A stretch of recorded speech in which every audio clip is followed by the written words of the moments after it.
خانم ها آقایون سلام، امیدوارم که حالتون خوب باشه. هر کجای این دنیا که هستین در سلامت و صحت به سر ببرید. امروز موضوع انرژی خانیمون این هستش که کات کردیم، آیا باز به هم برمیگردیم یا خیر. میدونم که خیلیاتون منتظر بودید که در واقع این موضوع رو براتون انرژی خانی بکنم. امروز تصمیم گرفتم که حتما کار براتون انجام بدم.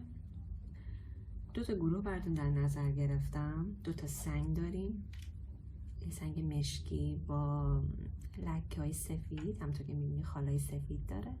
اینم که یه سنگ ساده هستش. هر کدومه که دوست دارین انتخاب بکنین. 10 ثانیه بهتون فرصت میدم، یک کدوم از اینا رو انتخاب بکنید و بریم سراغ انرژی خانیم.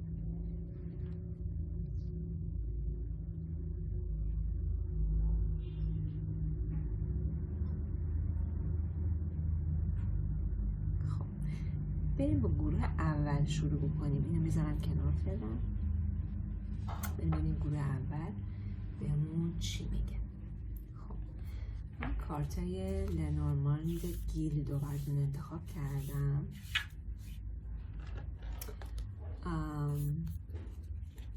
یه بر بزنم کارتامونو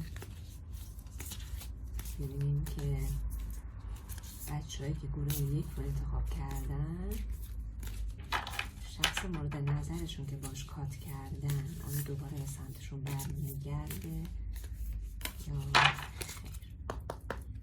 خب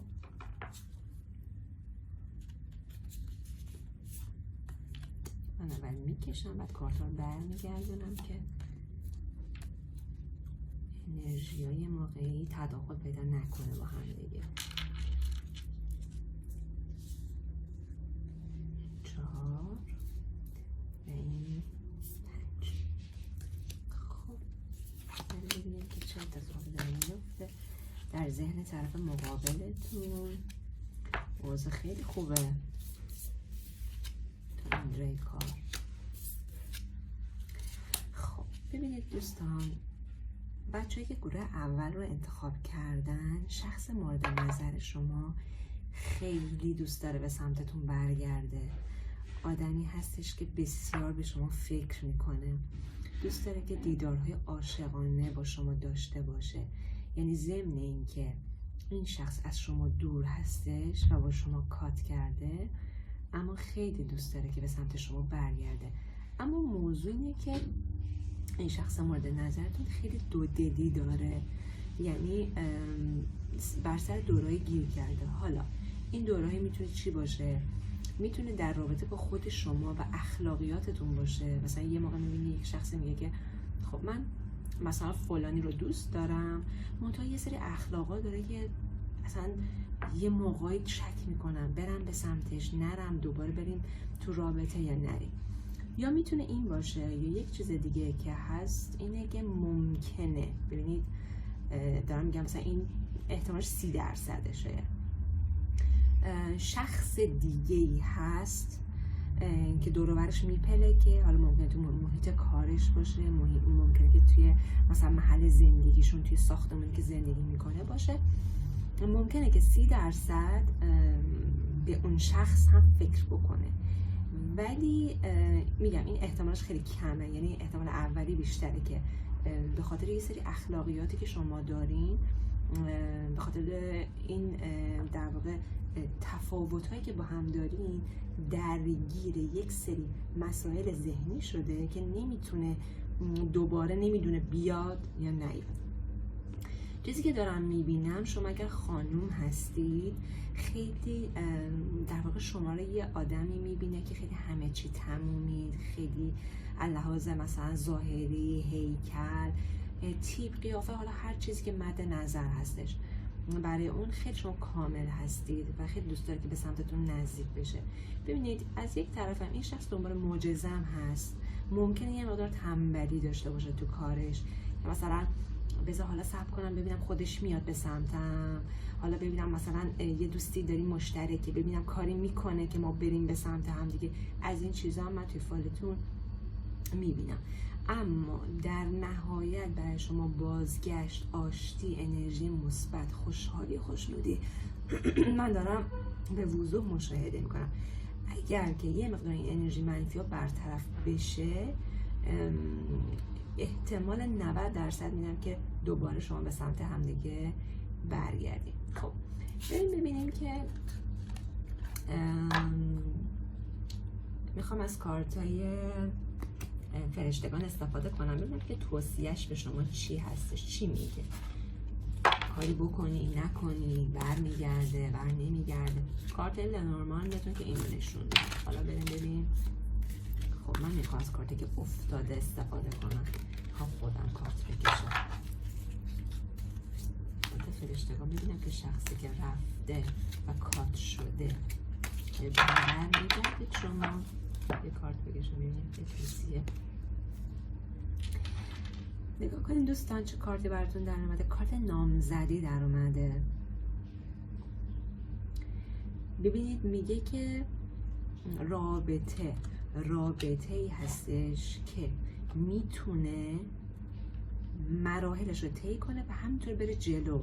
یعنی یه موقعی ببینید شما مثلا یک رابطه ای داریم با یه شخص، آقا هر کاری میکنید نمیشه، هی کات میشه وسطش، هی خرابکاری، هی سوء ظن نسبت به هم دارین، هی قطع میشه، بس میشه، قطع میشه. یه موقعی اون آدم مال شما نیست.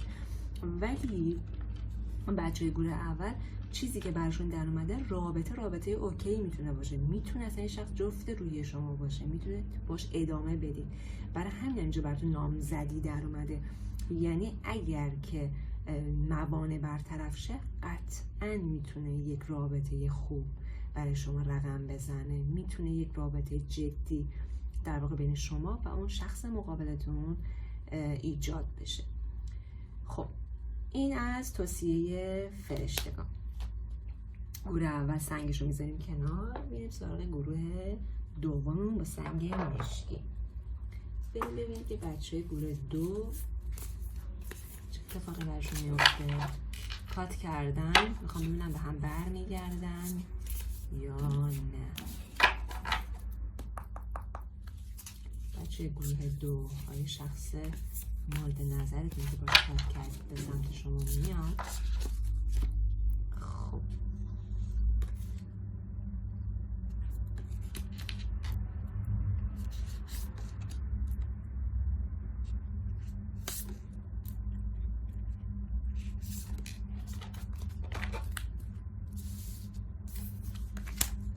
خیلی عجیبه که این دوباره برای من در اومد. اوه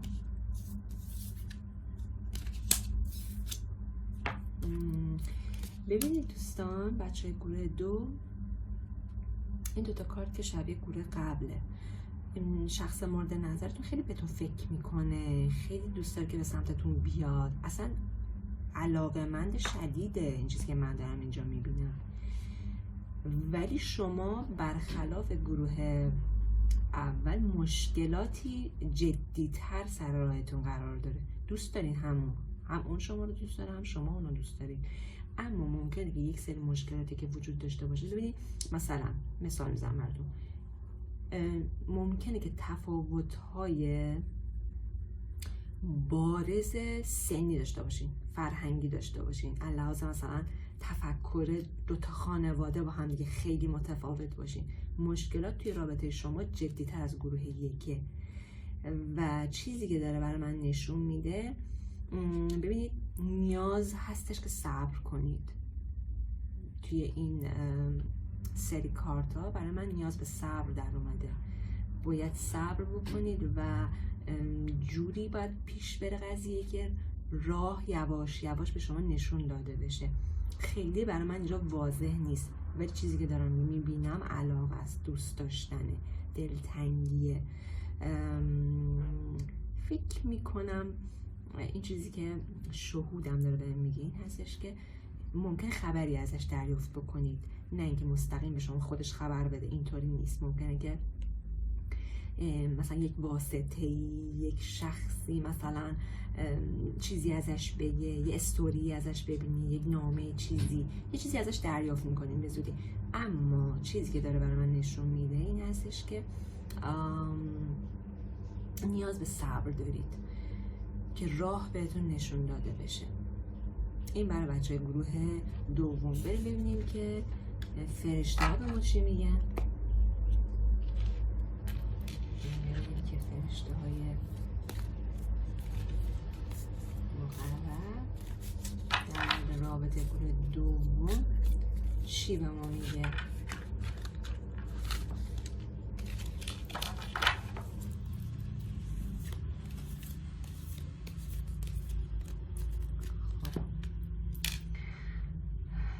گروه دو کات کردن، ببینیم که توصیهش چیه.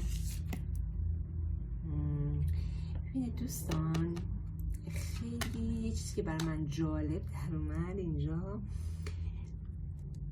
من اینو قشنگ میتونم ربط بدم به کارتای همین لنورماند که براتون چیدم.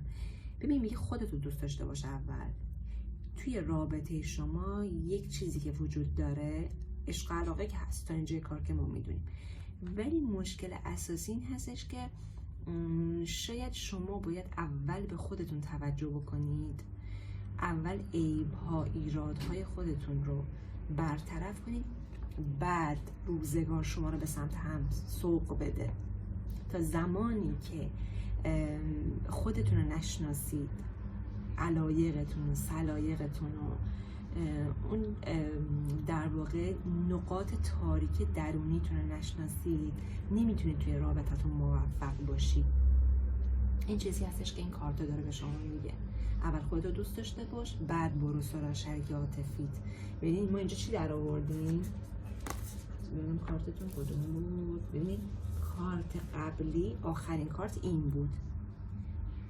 میگه باید صبر کنی که جهت به تو نشون داده بشه، مسیر به تو نشون داده بشه. در پی چی؟ در پی این که خودتو بشناسی، خودتو دوست داشته باشی.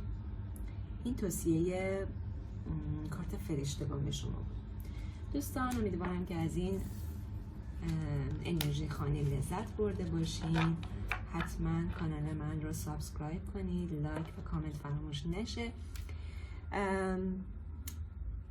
امیدوارم که لذت برده باشین از این انرژی خانی و تا انرژی خانی بعدی شما رو به خدای بزرگ میسپارم. شاد و موفق باشین و یادتون نره که روی خودتون کار بکنید.